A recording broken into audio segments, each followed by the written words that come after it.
Welcome back to my channel, artists. Today we will be drawing buildings using perspective.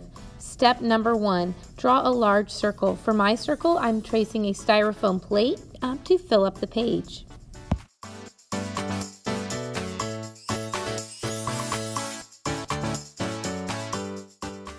Step number 2, add continents. For mine, I'm going to be drawing realistic continents from our Earth, South America, Africa, and Antarctica, but you can create imaginary continents if you would like.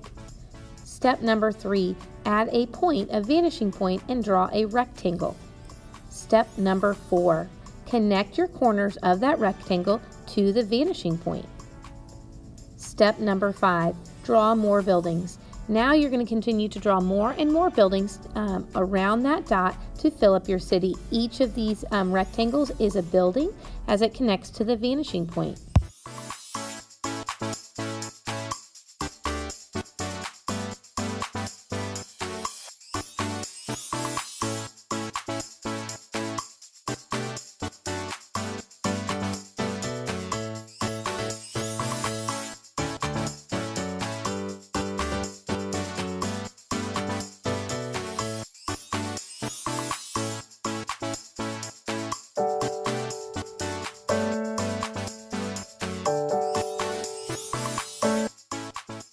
How many buildings you decide to draw is up to you. You do want to make sure that you fill up the page.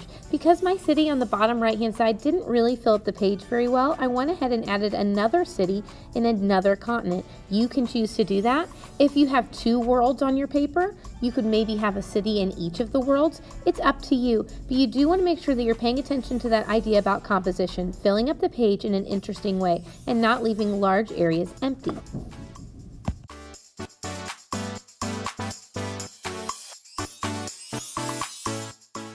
Step number 6, connect your details to the vanishing point.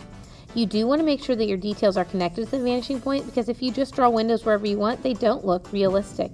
This step is a little bit tricky. It's kind of one more difficult, more challenging part of perspective. So here I'm going to take my ruler and I'm actually going to draw lines that connect directly to the vanishing point. From the top of my building, I'm going right down. My first set of windows will actually be the easiest set of windows to draw. A lot of people think it's not as much fun, but I'm going to actually make an entire wall of windows like on an office building. So I'm going to take my ruler just parallel to the top of that building and going right down towards the vanishing point, making those windows closer and closer together to help create that illusion of perspective. On the left-hand side of my building, I'm going to draw windows that do not connect. So again, those lines are going to the vanishing point. I'm going to draw the top line of the window, the sides are along those lines that connect to the vanishing point, and the bottom as it goes down. There's a lot more erasing on this step, so it is a little bit, just a tiny bit trickier. Not all of your details have to be windows. They could be siding or other kind of details as well. For mine, I just wanted to draw a few lines that connect to perspective. They don't all have to actually be windows. So for this building right here, I've got just some lines that go all the way down to the vanishing point, just something to make it feel a little bit more realistic, a little bit more detailed, and a little bit less empty in the buildings. Continue doing that for some, but not all, of your buildings throughout your picture. Step number 7, add dark values at the vanishing point. So towards the vanishing point, you're actually going to take your pencil and you're going to do some pencil shading where it's darker at the vanishing point and gets lighter as you get up to the top. This might be a step you want to practice on another piece of paper, blending from dark values to light values. Once I've finished blending a little bit with my pencil, I like to take my finger, as you notice, and kind of smear it together a little bit to make those values a little bit more gradual, a little bit more of that ombre kind of feel in the buildings.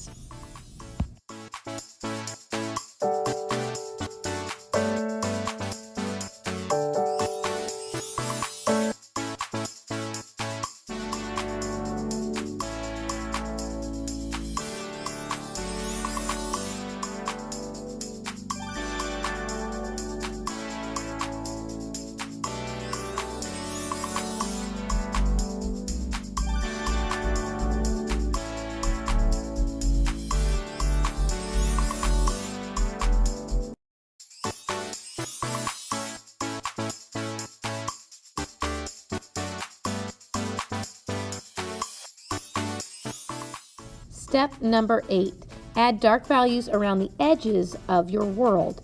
So this part is a little bit trickier. You'll notice I went ahead and put a paper towel underneath my hand so I don't smear the beautiful work that I have in the center of my paper.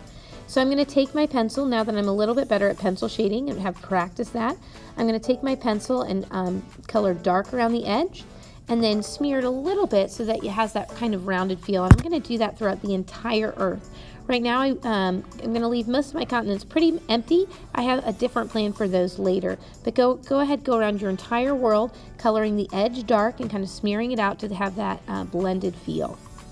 Step number 9, add medium values to the land. So softly, instead of pressing hard and dark, softly I press on my paper around the edges of that continent, and I'm going to smear it and make just a little bit of different value to the continent. So you've got a little bit of differences in value. You've got the dark areas around the edges of the Earth, the medium values in the continents, and the light values in the world. Step number 10 is an optional step.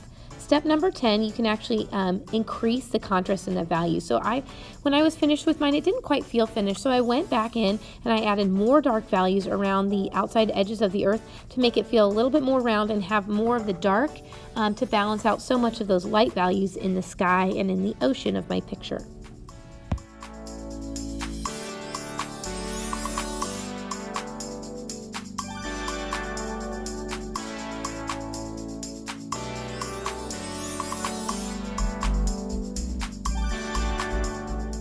I hope you have enjoyed watching how to draw buildings using perspective. Don't forget to subscribe to my channel to keep up to date on all the fun and fantastic things that we are doing in the art classroom.